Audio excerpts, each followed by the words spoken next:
इस्लामाबाद में कल रात जो क्रैकडाउन हुआ है पुलिस का बलोच यकजहती मार्च पर, हम उससे बात करेंगे।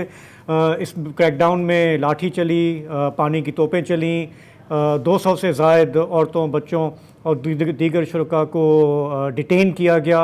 आज दिन भर इस क्रैकडाउन की मज़म्मत होती रही, मुल्क के अंदर भी बाहर भी। इंसानी हुकूक कमीशन ने इसकी मज़म्मत की, एमनेस्टी इंटरनेशनल ने की, और बाकी भी जिन लोगों ने देखा काफ़ी उन्होंने अफसोस का इजहार किया। शाम गए, फिर हमने देखा कि निगरान हुकूमत के 3 वफाकी वज़रा टीवी स्क्रीन्स पे हमारे नमूदार हुए। उन्होंने कुछ डैमेज कंट्रोल करने की कोशिश की। उनमें से एक वफाकी वज़ीर फवाद हसन फवाद ने कहा कि ये लोग जो आए थे अमन मार्च करने के लिए, इन्होंने बज़ाहिर लगता है कि ऐसा कोई काम नहीं किया। इनके बीच में कोई नकाबपोश घुस गए थे जिन्होंने पथराव किया और फिर पुलिस को ये कार्रवाई करनी पड़ी। उन्होंने क्या तावीलें पेश की, सुन लेते हैं। पुलिस और इंटेलिजेंस एजेंसीज के पास बहुत वाज़े और बहुत क्रेडिबल एविडेंस ये थी कि अगर किसी मेन स्ट्रीट या किसी मेन शाहराह पे ज़्यादा देर के लिए लोग इकट्ठे रहे तो उस सिचुएशन को एक्सप्लॉइट किया जाएगा और उसमें कोई ऐसा सानेहा हो सकता है जो शायद पाकिस्तान के लिए एक रियासत की हैसियत से मुनासिब ना होता। पथराव का सिलसिला उन लोगों ने किया जो उन बलूचिस्तान से आने वाले मुजाहिरीन में शामिल नहीं थे और यहाँ से अपने चेहरों को ढांप के पहले से आके शामिल हुए थे।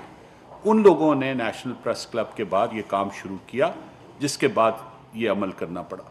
कुछ लोग जो मुकामी थे और जिन्होंने आने से पहले अपने चेहरे जो हैं वो ढांपे हुए थे, जो इस बात की इंडिकेशन थे कि वो चाहते हैं कि जब वो कोई ऐसी हरकत करें तो उनकी शनाख्त ना हो सके, वो ढांपे हुए चेहरों के साथ आए और जो भी फिर उसके बाद वहाँ पे उन्होंने पथराव किया और दूसरी चीज़ें की।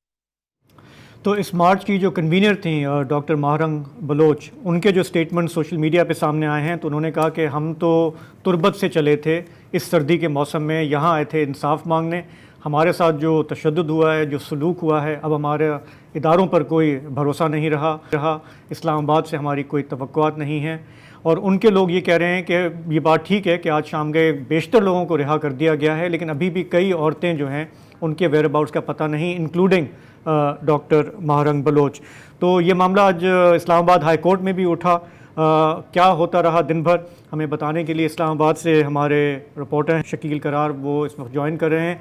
शकील, बताइएगा कि ताज़ा अपडेट क्या है? प्रेस कॉन्फ्रेंस तो हमने देख ली वज़रा की, उसके बाद आईजी भी हरकत में हैं, कुछ मामला अभी तक क्लियर नहीं हैं।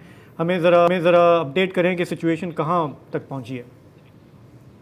Thank you very much. मैं ये समझता हूँ कि जो ये बयान दिया जा रहा है कि नकाब पोस्टें, तो ये जो लफ्ज़ है ये सियासी लफ्ज़ है और ये निकला है इस्लामाबाद पुलिस की तरफ से, जिन्होंने प्रेस जारी की और उसमें कहा कि इस मुजाहरे में कुछ नकाब पोश हैं जिनकी हरकत जो है वो काफ़ी मशकूक है।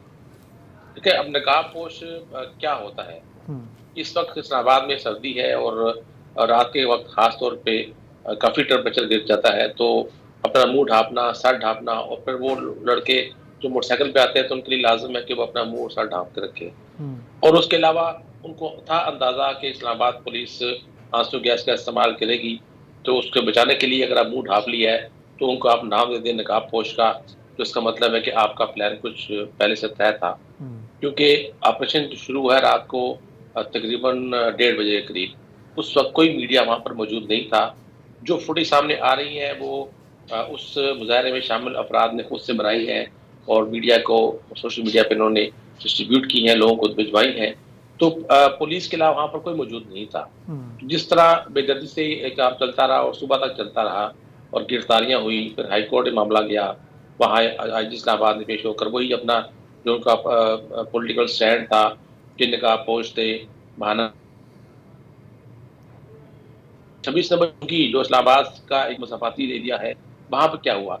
अगर आप सच बोल रहे हैं तो मैं फिर कहूँगा कि ये जो सेफ्टी फुटेज है वो सामने ले आए, कि उसमें अगर आप एडिट ना करें और असल वीडियो सामने ले आए तो मालूम हो जाएगा कि पथराव किसने शुरू किया, लाठीचार्ज किसने शुरू किया और क्या सूरत हाल थी। और वो लोग जब ये वाटर कैनन इस्तेमाल कर रहे थे, पानी उनके ऊपर बरसा रहे थे, तो उस वक्त ये लोग कहाँ पर मौजूद थे? ठीक है ना? कुछ लोग 200-250 लोग हैं प्रेस क्लब के सामने बैठे थे, और कुछ इस तरह 200-250 लोग जो है, या 500 लोग होंगे, कुछ 26 बच्चों की बैठे थे। दोनों का फासला बहुत ज़्यादा फासला है, तो आधे घंटे का फासला होगा वहाँ तक पहुँचने का। तो इस दौरान में एकदम एक ही जगह पे तुरंत जगह पे चली शुरू हो गई कि ये पुलिस पर पथराव किया गया, 3 अफराद शकील जख्मी शकील हुए। भाई, मैं आपकी बात से क्या ये मतलब निकालूं जो हम सुनते हैं कि ये जो ना मालूम है हमें मालूम है, ये क्या वही उसी तरफ ये आप इशारा कर रहे हैं या कुछ और कह रहे हैं? देखिए, ये तो ओपन मामला है ना, इसमें ओपन तो मामला है। नामालूम वाली बात ही क्यों ठीक। नहीं है। ये तो वर्दी वाले हैं, इस्लामाबाद पुलिस के लोग हैं।